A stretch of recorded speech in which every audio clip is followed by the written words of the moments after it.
మాజీ మంత్రి మల్లారెడ్డి అరెస్ట్ అయ్యారు. మల్లారెడ్డి అరెస్ట్ అయ్యేటువంటి సమయంలో భూ వివాదానికి సంబంధించి పోలీసులు అరెస్ట్ చేస్తున్నారు. దానిలో గత కొంతకాలం క్రితము అడ్లూరి లక్ష్మణ్ అంటే ప్రభుత్వ విప్పు ఆయన కొంతమంది మనుషులతో వచ్చారనేటువంటి ఇంటెన్షన్తో వచ్చారు, దాడి చేశారు, మా మీద కుట్ర జరుగుతుంది అని చెప్పి ఆరోపణలు చేశారు.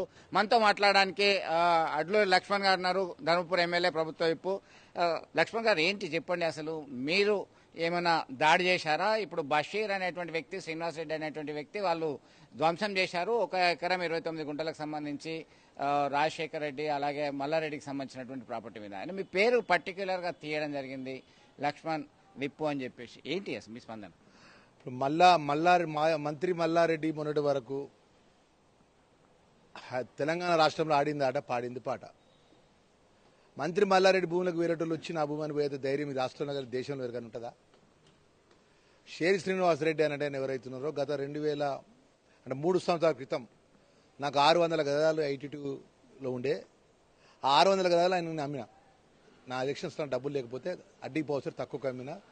అది కోర్టులు లీగల్గా ఉన్నదన్న ఈ మల్లారెడ్డి అన్నట్టయినా కోర్టు ఇంజక్షన్ ఆర్డర్ ఉన్నా కూడా జబర్దస్తిగా మంత్రి అని చెప్పేసి ఆయన కాంపౌండ్ వాళ్ళు పెట్టి బ్యాంక్ షాప్ పెట్టుకొని ఆ రీజనల్ డిప్యూటీ డైరెక్టర్ ద్వారా సర్వే రిపోర్ట్ ఉన్నా కూడా లెక్క చేయకుండా వాళ్ళ ఎమ్మెల్యే బేత్ సుభాష్ రెడ్డి ఉప్పల్ ఎమ్మెల్యే వచ్చి మాట్లాడి వాళ్ళ టీఆర్ఎస్ పార్టీ సంబంధించిన షేర్ సుభాష్ రెడ్డి మాట్లాడినా వాళ్ళ టీఆర్ఎస్ పార్టీ ఎమ్మెల్యేలు అందరూ మాట్లాడిన ఇంటలేడని అని చెప్పి ఆ షేర్ శ్రీనివాస్ రెడ్డికి నేను ఇచ్చిన అంతవరకే. తర్వాత దానికి సంబంధించిన ప్రాపర్టీ నాకు ఎలాంటి సంబంధం లేదు. ఇవాళ షేర్ శ్రీనివాస్ రెడ్డి దగ్గరికి అంటే ఎలక్షన్స్ ముందు అంటే ఎమ్మెల్యే కాకముందు నేను మల్లారెడ్డిని అన్నా, అరే నువ్వు మంత్రిగా ఉన్నావన్నా ఎందుకు పంచాయతీ పెట్టుకుంటావు, భూమి కొలుసుకుంటే ఎవరి భూమి అలా వెళ్తుంది. అలా రీజనల్ డిప్యూటీ డైరెక్టర్ ద్వారా సర్వే రిపోర్ట్ ఉన్నది, ఆ సర్వే రిపోర్ట్ ద్వారానే భూమి కొనుక్కున్నాము. అలా 600 కదా 7 కొనుక్కున్నాము. మాకు డాక్యుమెంట్స్ కూడా ఉన్నాయంటే ఎప్పుడు పోయినా సర్వే దాటేయడం తప్ప సర్వే చేసుకోవడానికి ఎప్పుడు కూడా సహకరించడం కాదు. లాస్ట్ కాల వియ్యంకుడు నరసింహారెడ్డి లక్ష్మారెడ్డి కూడా సర్వే పెడితే ఆ రిపోర్ట్ వస్తే కూడా అది ఏ రిపోర్ట్ అయినా ఆ రిపోర్టు ఆయన తప్పంటాడు. లాస్ట్ యాస్టకు వచ్చి ఏం చేసినట్టుకి మల్లారెడ్డి మంత్రి ఉన్నాడు, ఆయన తట్టుకునే పరిస్థితి లేదు. నేను చిన్న స్థాయి కార్యకర్తను, ఏదో కాంగ్రెస్ పార్టీ ఎమ్మెల్యే కొట్లాడుతున్నాను, నాకు ఎందుకు పంచాయతీ అని శ్రీనివాసరెడ్డికి నేను ప్రాపర్టీ అప్పచెప్పిన, తక్కువకి ఎక్కువ అప్పచెప్తే ఇలా శ్రీనివాసరెడ్డి కొంతమంది కలిసి దాని ముఖం మీద వేయండు. అక్కడ ముఖం మీద వేయడం సందర్భంలో నా పేరు తీసుకుంటాడు. ఒక మాజీ మంత్రిగా పనిచేసినట్టు మంత్రి హైదరాబాద్ 20 సీట్లో మల్లారెడ్డి అంటే పేరు ఏందో తెలుసు. మల్లారెడ్డి అంటే కేరా భూ కబ్జా అంటారు. ఆయన దగ్గరికి పోయేసి శ్రీనివాసరెడ్డి బషీరు విప్పు లక్ష్మణ్ అని చెప్పి నా పేరు ఇవ్వాల్సినటువంటి అవసరం ఆయనకు ఎందుకు వస్తుందో నాకు అర్థమైతలేదు. నేను గతంలో అంటే నేను ఎమ్మెల్యే కాకముందు మాట్లాడిన మాట వాస్తవం ఇది. నేను ప్రాపర్టీ ఆయన అమ్మక ముందు నేను అడిగిన, అన్న సర్వే ఉంటే తెలుసుకుందామే, మాట్లాడుకుందాం, సెటిల్ చేసుకుందాం అంటే కూడా ఎప్పుడు రాలేనే. ఎప్పుడు కూడా దాటేసే మాటలు మాట్లాడితే ఆయన పెద్ద నోరు పెట్టుకొని ఇష్టానుసారంగా మాట్లాడు, నోరుతో దాడి చేసుడు.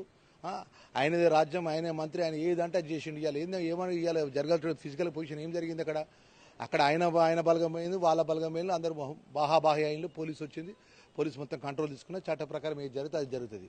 నేను నా పేరు తీసుకున్నందుకు మల్లారెడ్డి పేరు మీద చట్టపరంగా నేను కూడా డెఫినెట్గా నేను కోర్టులో ఫైల్ చేస్తా. నా పేరుని తీసుకోవాల్సిన అవసరం వచ్చింది. నాకు ప్రాపర్టీ ఆల్రెడీ 2003 సంవత్సరాల కింద ప్రాపర్టీ నేను రిజిస్ట్రేషన్ చేసిన శ్రీనివాసరెడ్డికి. అంటే వారు ఎమ్మెల్యే చెప్తున్నారు, రాజశేఖర రెడ్డి 2012-13లో మేము కొనుగోలు చేసాము, ఆ దూల్చెందు వాళ్ళకి సంబంధించినటువంటి ప్రాపర్టీ ఇది. గత 10-12 సంవత్సరాల నుంచి మా కబ్జాలనే ఉన్నది, కరెంట్ బిల్లులు అన్ని బిల్లులు కడుతున్నాము. అంతకుముందు గతంలో వాళ్ళకి ఫ్యాక్టరీ ఉండే, అది సుప్రీంకోర్టులో కూడా ఉంది, అది ప్రస్తుతం మాదే. యాక్చువల్గా ఏదైనా ఉంటే సర్వే చేయాలి, చట్టపరంగా న్యాయపరంగా తీసుకుంటే మేము సహకరిస్తామని చెప్పేసి వారు కామెంట్ చేస్తున్నారు. కొద్దిసేపు 2016 నుంచి ఇంజక్షన్ ఆర్డర్ దీని మీద మేడ్చల్ కోర్టులో. 2016 అంటే ఇలా ఇప్పుడు 2008 సంవత్సరాలకు మేడ్చల్లో ఇంజక్షన్ ఆర్డర్ ఎందుకు వెకెట్ చేయించుకోలే? అడ్లూరు లక్ష్మణ్ కుమార్ అండ్ అదర్స్ అని ఈ రోజు వరకు ఇంజక్షన్ ఆర్డర్ ఫోర్స్లో ఉన్నది. ఇంజక్షన్ ఆర్డర్ మోకం మీద మేము ఉన్నట్టు మెడ్చల్ కోర్టులో మాకు ఈరోజు ఆర్గ్యుమెంట్స్ కూడా జరుగుతున్నాయి. ఆర్గ్యుమెంట్స్ కూడా అటెండ్ అవుతలేరు వాళ్ళు. కేసు ఫైనల్ కేసుకు ఆర్గ్యుమెంట్స్కి అటెండ్ అవుతలేరు. నువ్వు అన్ని విధాల నీతి న్యాయంగా ధర్మంగా ఉన్నావు అయితే నీ మ్యాప్ చూపెట్టు అందరికీ.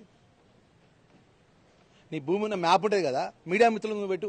నేను 11 గంటలకు నేను ప్రెస్ కాన్ఫరెన్స్ చేస్తాను హైదరాబాద్ ప్రెస్ కాన్ఫరెన్స్ చేస్తాను. నీ మ్యాప్ ఏదైతే ఉన్నదో, నీ భూమి ప్రకారం నీ మ్యాప్ ఏదైతే, నువ్వు తేజ వైన్స్ ఉన్నది, నెలకు 10 లక్షల రూపాయలు కిరాయి తీసుకుంటున్నావు, ఆడ మొత్తం కబ్జా పెట్టి మన ఆటోమొబైల్ షాప్ పెట్టినావు, అన్ని పెట్టినావు కదా. నువ్వు 2013 న్యాయంగా ఉన్నావు కదా. 2016లో మాకు ఇంజక్షన్ ఆర్డర్ ఉన్నది, ఇలా 24 అంటే 8 సంవత్సరాలకి ఇంజక్షన్ ఆర్డర్ ఎందుకు ఇక్కడ చేయించాలి, ఎందుకు కౌంటర్ చేయాలి దాని మీద, ఎందుకు నీ వకీల్ ద్వారా నువ్వు ఆర్గ్యూ చేయాలి?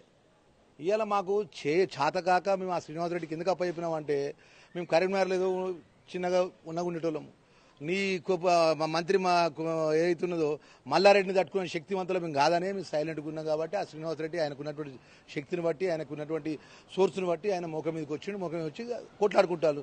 ఇలా నా పేరు తీసినావు కాబట్టి ఖచ్చితంగా క్లియర్గా పిక్చర్లకు వస్తా, యథార్థం చెప్తాను. ఒకటే నువ్వు మా మంత్రిగా పనిచేసినావు కదా, ఇప్పుడు ఇద్దరు ఎమ్మెల్యేలు కదా. 2016 నుంచి ఇంజక్షన్ ఆర్డర్ నువ్వు జవాబు చెప్పు ఇప్పుడు చట్టపరంగా. ఈ రోజు ఇంజక్షన్ ఆర్డర్ మీరు కోర్టులో మెడ్చల్ కోర్టులో చూడండి. ఇంజక్షన్ ఆర్డర్లో ఇంజక్షన్ 82/ఈలా ఇంజక్షన్ ఆర్డర్ ఉన్నదా లేదా అంటే కోర్టు ఇంజక్షన్ ఆర్డర్ దాని యొక్క అర్థమైంది వీళ్ళ భూమికి వాళ్ళు డిస్టర్బెన్స్ చేయొద్దని చెప్పేసి క్లియర్గా ఉన్నది. మల్లారెడ్డి అండ్ ఆయన రాజశేఖర రెడ్డి వాళ్ళ వియాంకుడు ఉన్నది. ఇంకా నేను ఇంకా ఒక్కడు ముందుకేసి నేను ఒక నాకు అన్యాయం జరుగుతుందని చెప్పి నేను ఇంకా వేరే కోర్టులకు ఆశ్రయిస్తే వేరే తీరు ఉండేది. ఎందుకు సన్యాసం చేసిన అంటే పోనీ భూ కబ్జాతో తట్టుకునే శక్తివంతు నేను కాదు. ఆయన 1,00,000 ఎకరాల పాలమ్ముకున్నాడు, ఇలా 1,000 కోట్లకు అధిపతి అయిండు. ఇలా ఏమైనా చేపించాడు, మాకు ఎందుకు బాధ ఆయనతో అని చెప్పి సప్పుడే కర్మ చెప్తున్నారు. గతంలో ఆయన మంత్రిగా ఉన్నప్పుడు ఆయన దగ్గరికి వెళ్లారు, ఈ వివాదం ఎందుకు, న్యాయపరంగా మనం ఏదన్నా ఉంటే సాల్వ్ చేసుకుందామని చెప్పేసి ప్రపోజల్ తీసుకొచ్చారు కదా, అప్పుడు ఏంది ఆయన రెస్పాన్స్ ఏంది? ఉండని నేను బేతి సుభాష్ రెడ్డి ఉప్పల్ ఎమ్మెల్యే ఉన్నాడు, ఆయన 740 గదాలు. షేర్ శ్రీనివాసరెడ్డి అంటే షేర్ సుభాష్ రెడ్డి వారు సొంత తమ్ముడు ఇద్దరు. అలా టీఆర్ఎస్ పార్టీ సంబంధించి ఇంకా 4 ఉన్నారు. పుష్కూరు రామారావు ఉన్నాడు. వీళ్ళంతా టీఆర్ఎస్ పార్టీ నాయకులు అందరం కలిసి మేము అక్కడ ఉన్నటువంటి మధ్యలో అక్కడ ఉన్నటువంటి కొంతమంది పెద్ద మనుషుల మధ్యలో వయా మీడియా సెటిల్మెంట్ కోసం కూర్చుంటే ఆయన సుధామాని ఎవరైతే అమ్మినతంతో కూడా ఏం మాట్లాడాడు, సుధామ అంటే భూమి లేదు, నువ్వు జాగే లేదని చెప్పి సుధామానికి 25 లక్షలు ఇచ్చి ఆయన కొన్నాడు. ఇవాళ వస్తే వాళ్ళని కొనుడు. నేను అనేది ఇవన్నీ ఎందుకు మల్లారెడ్డి కాదు, మాజీ మంత్రి మల్లారెడ్డి గారు, రాజశేఖర రెడ్డి గారు, మేము రీజనల్ డిప్యూటీ డైరెక్టర్తో మ్యాప్ ఉన్నది, మా ఇంజక్షన్ ఆర్డర్ దానికి జవాబు చెప్పు నువ్వు. ఇప్పుడు ఫైనల్ గా మీరు ఎట్లా చూస్తారు? మీ పేరు వాడారు, ప్రత్యక్షంగా మీరు కొంతమందితో వచ్చిండ్రు అని చెప్పేసి తీసుకోవడం జరిగింది. కెమెరాలు ఫోటోలు ఉంటాయి కదా, కెమెరాలనే ధ్వంసం చేసింది అంటున్నారు. లేదు, ధ్వంసం చేస్తే పోలీసు ఉంటాయి కదా, పోలీసుకు ఫోన్ లక్ష్మణ్ కుమార్ గిట్టి ఈ 82/ఈలో ఎవరికైనా సిపి గారికో, ఏసీపీకో, సిఐకో, ఎస్ఐకో, గవర్నమెంట్ విప్పుగా ఎమ్మెల్యేగా నా ఫోన్ ఇస్తా, నా ఫోన్ ఇస్తా, నా ఫోన్ మొత్తం పెడతా, చెక్ చేయమని. 82/ఈలో ఎవరికైనా నేను టెలిఫోన్ చేసి నేను మాట్లాడినట్టయితే నేను బాధ్యత వహిస్తా. ఇప్పుడు ఆయన ఎలక్షన్స్కి ముందు ఆయన ఉప్పల్ ఎమ్మెల్యే అయినటువంటి బేత్ సుభాష్ రెడ్డి అంటే 740 గదాలు తీసుకుని మా భూమి ఇస్తానని ఆయన మహానుభావుడు, మా కడుపు కొట్టి 740 గదాలు తీసుకుని బేత్ సుభాష్ రెడ్డి ఎమ్మెల్యే తెలుసా. సుభాష్ రెడ్డి అంటే షేర్ సుభాష్ రెడ్డి ముఖ్యమంత్రి గారు ఆఫీస్లో ఉంటాడు, ఆయనే పిఎస్ రాజశేఖర రెడ్డి వీళ్ళందరూ కలిసి మా భూమి ఇప్పిస్తానంటే లాస్ట్ మేము ఏం చేసి నేనేం చేసి 600 కదా, నాకు 600 స్క్వేర్ యార్డ్స్ నాది, నాకు వీళ్ళందరితో కాదు అని చెప్పేసి నేను బిఫోర్ ఎలక్షన్స్ ముందే నేను నా భూమి రిజిస్ట్రేషన్ చేసిన శ్రీనివాసరెడ్డికి, నామమాత్రం రేటుకు రిజిస్ట్రేషన్ చేసిన.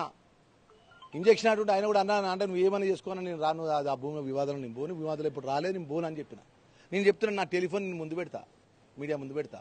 ఈ టెలిఫోన్ ద్వారా నేను మన 82/ఈ విషయంలో పట ఏసీపీ కానీ, ఎస్ఐ కానీ, సిఐ కానీ, సిపి గారు కానీ నా ప్రాపర్టీ ఆయన అభియోగం చేస్తాను కదా, నేను అయితే ఫోన్ చేసి ఉండాలి కదా, మీడియా మీద ఫోన్ చేసి ఉండాలి కదా.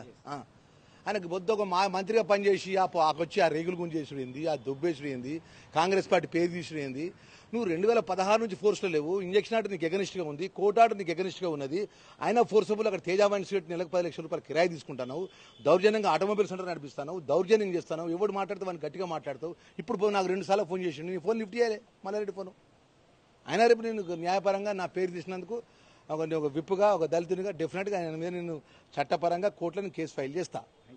సో మొత్తం మీద తనకి ఆ సంబంధం లేదు, గతంలోనే ఎమ్మెల్యే ఎలక్షన్స్కి ముందే అమ్మేశాను కాబట్టి ఒక మాజీ మంత్రిగా ఎమ్మెల్యేగా ఉన్నటువంటి అతను దౌర్జన్యం చేసడం తప్ప నా పేరును ఉపయోగించినందుకు చట్టపరంగా చర్యలు తీసుకుంటాను. గతంలో ఉన్నటువంటి అనేక భూ కబ్జాలు చేసి ఆ కేర్ ఆఫ్ అడ్రస్గా ఉన్నటువంటి మల్లారెడ్డి తనపైన ఆరోపణలు చేయడం సబబు కాదు అని చెప్పి ఖండిస్తున్నటువంటి పరిస్థితి. విడుదల సుమంత్తో కలిసి చంద్రశేఖర్, RTV, కరీంనగర్ నుండి.